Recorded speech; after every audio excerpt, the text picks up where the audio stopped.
nutritionist, certified diabetes educator and founder of Informed Health and welcome to my channel. हमारे पिछले हफ्ते के video में हमने डिटेल में बात की थी on what is metabolism, everything that you should know about metabolism, और मैंने आपको एक रियलिटी चेक भी दिया था that throughout our life our metabolism does not change, it remains constant. If you are my returning audience, thank you so much for your love, appreciation, support, for all the comments that you've written to me and for sharing my videos. But if you are watching me for the first time today, do subscribe to my channel. Don't forget to click on the bell icon so that none of my latest uploads go unnoticed by you and you are able to make informed health choices fearlessly in your life. आपको ये equation तो याद ही होगी, metabolism is equal to anabolism plus catabolism. पिछले हफ्ते के video में मैंने आपको बताया था कि ऐसी कौन सी हमारी हैबिट्स होती हैं जिसकी वजह से हमारा कैटाबॉलिज्म बढ़ जाता है. आज के वीडियो में मैं आपको इंट्रोड्यूस कराने वाली हूँ एनाबॉलिज्म से. जी हाँ, एनाबॉलिज्म ही वो कंपोनेंट है जिसमें हमारी growth, healing, repair, recovery, anti ageing वाले फंक्शंस होते हैं. और जब हम अपने एनाबॉलिज्म को बढ़ाने की बात करते हैं तो ऑटोमेटिकली हमारी बॉडी फिट, टोन्ड, लीन, स्ट्रॉन्ग इम्यूनिटी के साथ आगे बढ़ती है. तो हम ऐसी कौन सी प्रैक्टिसेस अपनाएं, ऐसी लाइफस्टाइल हैबिट्स कौन सी इनकलकेट करें जिससे कि हम अपने एनाबॉलिज्म को बढ़ा पाएं. The first one is do not wake up to tea and coffee, wake up to real food. जी हाँ, अक्सर देखा जाता है that people wake up to a bed tea या कॉफी या सिगरेट. मेरे क्लिनिक में भी जब लोग पहली बार आते हैं और मैं उनका डाइट रिकॉल ले रही होती हूँ तो अक्सर सामने आता है दैट पीपल वो उठते के साथ ही एक कप चाय पीते हैं. बहुत से लोग ऐसे भी हैं जिनका मानना है कि जब तक वो चाय नहीं पीते वो फ्रेशन अप नहीं होते, उनका कॉन्स्टिपेशन बरकरार रहता है. To all those people who feel that their system doesn't get freshened up till they have chai and coffee, I like to tell you कि ये एक बहुत ही गलत धारणा है. आपको चाय कॉफी की जरूरत नहीं है, आपको एक गर्म फ्लूइड की जरूरत है और वो गर्म फ्लूइड तो पानी भी हो सकता है. तो अगर आप सुबह उठकर गुनगुना पानी पिएंगे या थोड़ा गर्म पानी पीने की आदत डालेंगे तो जिस प्रकार आपको चाय से फ्रेशन अप होने की एक आदत लग गई है उसी तरीके से आपकी बॉडी वार्म फ्लूइड से भी क्लीन होना शुरू कर देगी. और इसके पीछे एक बहुत बड़ा कारण भी है. अगर मैं आपको आयुर्वेदा की इंसाइट दूं तो आयुर्वेदा मानता है कि हमारे बॉडी में 3 दोष होते हैं, वात, कफ और पित्त. चाय, कॉफी या कोई भी स्टिमुलेंट जो है वो वात दोष को बढ़ाती है. जी हाँ, और वात दोष ही है जिसके बढ़ने से हमारी जो इंटेस्टाइनल मूवमेंट्स है या हमारा जो कॉन्स्टिपेशन है वो बढ़ता चला जाता है. तो अभी आपको लगता है कि चाय पीने से आप फ्रेशन अप हो रहे हैं, but you are increasing your vata dosha in the body and over a period of time यही चाय आपकी कॉन्स्टिपेशन का भी कारण बन जाएगी. So if you want to increase your anabolism, stop having chai, coffee. In fact, wake up to real food. Real food में आप सुबह उठते ही क्या खा सकते हैं? बहुत से लोग मुझे कहते हैं पर सुबह उठते ही तो इतनी भूख नहीं होती, मैं क्या खाऊं जिससे आपके रियल फूड के कैटेगरी में क्या आता है. तो मेरी रियल फूड की कैटेगरी में एक humble amount 5 to 7 soaked nuts यानी कि 5 से 7 भीगे हुए आमंड्स, बादाम या मिक्स्ड नट्स करके भी आप सुबह कुछ खा सकते हैं. उसी तरीके से आप कोई भी एक सीजनल फ्रूट सुबह उठ के खा सकते हैं, चाहे वो केला ही क्यों ना हो. तो wake up to real food. जैसे ही आप अपनी बॉडी को रियल फूड देते हैं first thing in the morning, आपकी बॉडी जो है एनर्जाइज फील करती है, उसे एक तरीके की स्टेबिलिटी मिलती है, न्यूट्रिएंट्स मिलते हैं जिससे कि वो एफिशिएंटली काम करने लगती है. उसके मेटाबॉलिक रिएक्शंस, जो उसके मेटाबॉलिक प्रोसेसेस हैं वो ऑप्टिमली चलने लगते हैं और बॉडी फैट स्टोरेज मोड में ना जाते हुए आपका मेटाबॉलिज्म यानी कि आपका एनाबॉलिज्म बढ़ाने लग जाती है. हमारी दूसरी प्रैक्टिस जो हमें हमारे एनाबॉलिज्म को बढ़ाने में मदद करती है वो है हमारा eating pattern. Please start eating small and frequent meals if you want your anabolism to improve. 3 बड़ी बड़ी मील्स खाना, बीच में लंबे लंबे गैप्स होना हमेशा हमारे एनाबॉलिज्म को घटा देता है. वहीं अपने एनाबॉलिज्म को बढ़ाने के लिए हमें कोशिश करनी चाहिए कि हम 6 to 7 मील्स का एक पैटर्न फॉलो करें जिसमें हम हर 2.5 से 3 घंटे में थोड़ा थोड़ा पर कुछ कुछ खाते रहें. So this means you to eat small but eat frequent. जब हम इस प्रकार खाते हैं तो हमारे जो पोर्शन साइजेस हैं वो ऑटोमेटिकली ड्रॉप कर जाते हैं। Every time we give food to our body starts working on digesting that food. By itself this process is a calorie burner. जी हाँ, यानी कि जब भी हमारी पाचन क्रिया शुरू होती है, हमारी बॉडी जो है खाने को पचाने के लिए भी एनर्जी का इस्तेमाल करती है, जो कि थर्मोजेनिक इफेक्ट ऑफ फूड जिसे हम कहते हैं डाइट इंड्यूस्ड थर्मोजेनेसिस कहलाता है। दैट मीन्स आपका बॉडी अपने आप एक जिम मोड में चला जाता है जब आप थोड़ा थोड़ा frequently खाते हैं।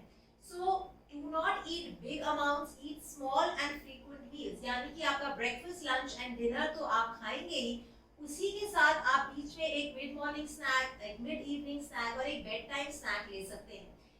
ऐसा करने से आपके ब्रेकफास्ट, लंच और डिनर की जो क्वांटिटी है, जो पोर्शन साइज है, वो ऑटोमेटिकली कम हो जाएगा, क्योंकि अब आप 6 घंटे बाद नहीं, 2.5 से 3 घंटे बाद ही कुछ खाने वाले हैं।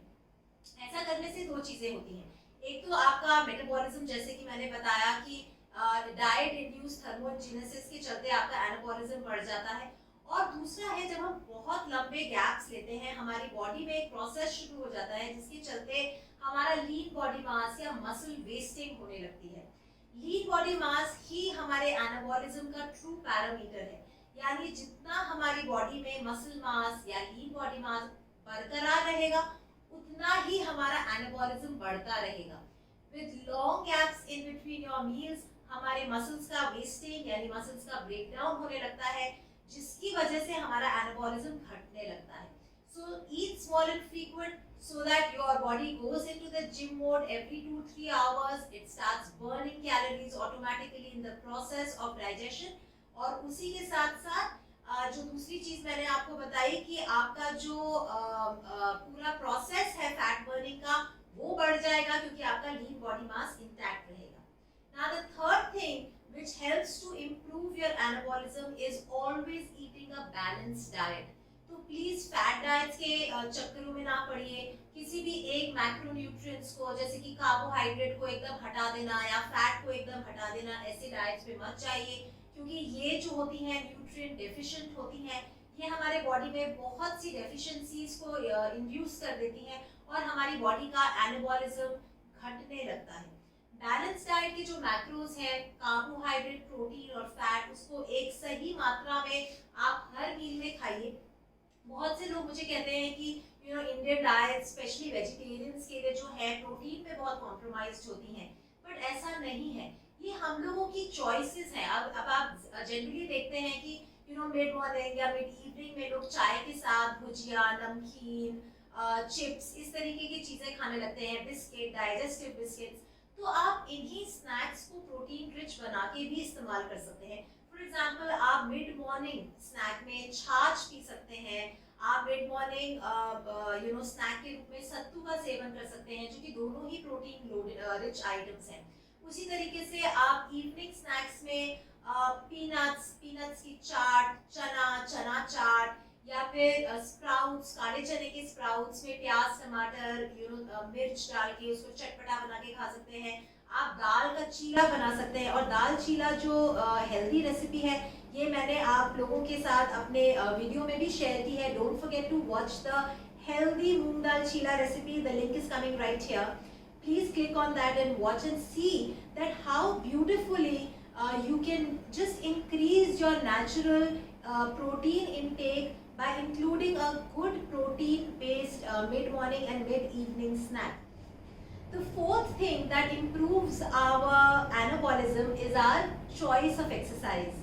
बहुत से लोग एक्सरसाइज के नाम पे वॉक या कार्डियो या घंटों तक ट्रेडमिल पे चलना या क्रॉस ट्रेनर करना करते हैं, जिससे हमारी मसल लॉस होती है।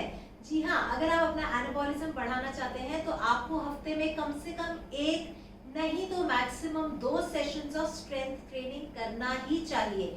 स्ट्रेंथ ट्रेनिंग से अक्सर लोगों के दिमाग में आता है, स्पेशली विमेन फील दैट अगर वो डंबल्स करेंगी या इक्विपमेंट बेस्ड एक्सरसाइजेस करेंगी जिम में जाके, तो उनके डोले बन जाएंगे, they will start looking very muscular. ये एक बहुत ही बड़ी मिथ है, ऐसा हो ही नहीं सकता, बिकॉज हमारी जो बॉडी है, हमारे जो हार्मोन्स हैं, वो मेल हार्मोन से बहुत अलग हैं। हमारी बॉडी में टेस्टोस्टेरोन की मात्रा काफ़ी कम होती है, जिसके चलते हम लोगों की इतनी मस्कुलर बॉडी इतनी आसानी से नहीं बन जाएगी। तो प्लीज़ आप फियर मत कीजिए स्ट्रेंथ ट्रेनिंग से। आप अपने बॉडी वेट को इस्तेमाल करते हुए योगा के आसन कर सकते हैं। उसी प्रकार आप वेट्स डंबल्स को यूज़ करते हुए अपर बॉडी वर्कआउट्स कर सकते हैं। आप एंकल वेट्स को यूज़ करते हुए लोअर बॉडी वर्कआउट्स कर सकते हैं। Resistance loops, resistance bands, resistance bands बहुत आसानी से मार्केट में मिलते हैं। उनका इस्तेमाल करते हुए आप अपनी बॉडी वेट को इस्तेमाल करते हुए स्क्वाट्स, लंजेस को एक अलग लेवल पे ले जा सकते हैं। Always remember that strength training जो है आपकी बॉडी का लीन बॉडी मास, आपकी बॉडी का मसल मास बढ़ाने में मदद करती है। And always remember M for metabolism, M for muscle, यानी कि जितना आपकी बॉडी में मसल मास प्रिजर्व रहेगा उतना ही आपका मेटाबॉलिज्म जो है एनाबॉलिज्म वो बढ़ता चला जाएगा। उसी के साथ साथ स्ट्रेंथ ट्रेनिंग की जो दूसरी बहुत ही इंटरेस्टिंग बात है वो ये है कि स्ट्रेंथ ट्रेनिंग सेशन के 48 से 72 घंटे बाद तक भी आपका मेटाबॉलिज्म एलिवेटेड रहता है। इसको हम टेक्निकल टर्म्स में ईपॉक कहते हैं। इसका मतलब है पोस्ट एक्सरसाइज ऑक्सीजन कंजम्पशन जो है एक स्ट्रेंथ ट्रेनिंग सेशन से ज़्यादा होता है as compare to a cardio session. तो कार्डियो में जैसे ही आप अपनी साइकिल से या जैसे ही आप अपने ट्रेडमिल से उतरते हैं आपका मेटाबॉलिज्म बैक टू नॉर्मल आ जाता है एज कम्पेयर टू जैसे मैंने बताया स्ट्रेंथ ट्रेनिंग में, जिसमें नेक्स्ट 48 to 72 आवर्स तक आपका मेटाबॉलिज्म बढ़ा रहता है। Your body is always in a fat burning mode, your anabolism is high, and this is what I call smart workout. Fifth and the most important, I would say, element of increasing your anabolism is where the magic happens, in the sleep. जी हाँ, अगर आपने जितने भी efforts अपने strength training में, अपने food के correct choices को लेने में, अपने स्नैक्स को हेल्दी प्रोटीन स्नैक्स बनाने में, स्मॉल एंड फ्रीक्वेंट खाने में, सुबह की चाय को छोड़कर वेकअप टू रियल फूड करने में लगाए हैं, पर अगर आपकी स्लीप कॉम्प्रोमाइज्ड है तो आपको इन किन्हीं भी चीज़ों का उतना बेनिफिट नहीं मिलेगा। I always say that the magic happens in the sleep. So make sure that you have a regulated bedtime and a regulated wake up time at least 80% of the times in your week. यानी weekend पे अगर आप 1-2 घंटा extra सोना चाहें या late तक जगना चाहें, obviously you can do that, but on a regular basis make sure that आपका एक सही बेड टाइम और एक सही वेकअप टाइम है जो कि आपकी सर्काडियन रिदम यानी कि सन क्लॉक के साथ फिक्स्ड है। तो ये नहीं मान सकती मैं कि आप रात को 2 बजे सो रहे हैं और सुबह 9 बजे उठ रहे हैं और आपकी ड्यूटी आवर्स की 7 आवर्स की स्लीप हो रही है। These 7 hours have to be in sync with the bio clock. That means कि आप 11 बजे तक सोकर सुबह 6:30 या 7 बजे तक उठ जाएं, या फिर आइडियली 10 to 6 आपका बेड टाइम होना चाहिए। उसी के साथ साथ to improve and to go into the deep and restorative sleep cycles where the magic happens, आपको कुछ चीज़ों का ध्यान रखना पड़ेगा जिसे मैं अपने सेशंस में अपने क्लाइंट्स को बताने के लिए स्लीप हाइजीन के हिसाब से समझाती हूँ।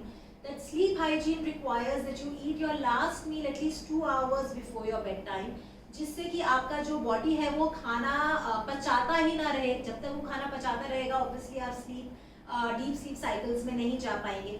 सो make sure that you have your last meal 2 hours before your bedtime. उसी के साथ साथ अगर आप कोई भी ऐसे गैजेट पर हैं जो ब्लू लाइट एमिट कर रहा है, that gadget, that blue light is going to come in the way of you entering into the deep restorative sleep cycle. So make sure that 30 minutes to 1 hour before your bedtime you put off all your blue light emitting gadgets, spend time with your family, chit chat, read a book, listen to music, but no rays, no blue light should enter your eyes. उसी के साथ साथ अगर आप मेरी तरह हैं जिनको रात को 1 कप दूध पी के बहुत अच्छी नींद आती है, तो आप अपने बेड टाइम स्नैक को 1 कप दूध भी बना सकते हैं। उसमें अच्छी नींद के लिए आप थोड़ा सा जायफल यानी कि नटमेग का पाउडर डाल सकते हैं, या फिर हल्दी मिल्क का सेवन कर सकते हैं। अगर आपको नट बेस्ड या इलायची दूध पीना है, आप उस प्रकार से अपने मिल्क को सीजन कर सकते हैं। And milk is something that induces good sleep, so that is also something that will help you sleep better. तो स्लीप हाइजीन का ध्यान रखते हुए जब आप अच्छी तरह से सोएंगे और सुबह के रेगुलेटेड टाइम पे उठेंगे एंड उठने के साथ ही हमारा जो पूरा 5 हेल्दी हैबिट्स का जो साइकिल है वो कंप्लीट हो जाएगा, क्योंकि आप रात को अच्छे से सोए और सुबह उठकर back to point number 1 that you are waking up to real food, then you are eating small and frequent, you are eating a balanced diet, you are including snacks which are high protein, you are including exercise strength training sessions as part of your weekly exercise routine, and that you are maintaining sleep hygiene and sleeping well, completes the 5 fingers, makes a strong fist, increases your anabolism and keeps you looking young, toned, strong, lean for life. So stay tuned for more simple and easy to follow health tips. Like, share and subscribe to my channel. If you have any questions, feel free to write to me in the comments box. You could also email your questions to me at my email address, which I'm going to mention in the description box below. Follow me on Instagram, where I share with you regular health stories from my kitchen to yours. Till then, eat well, live well, be healthy.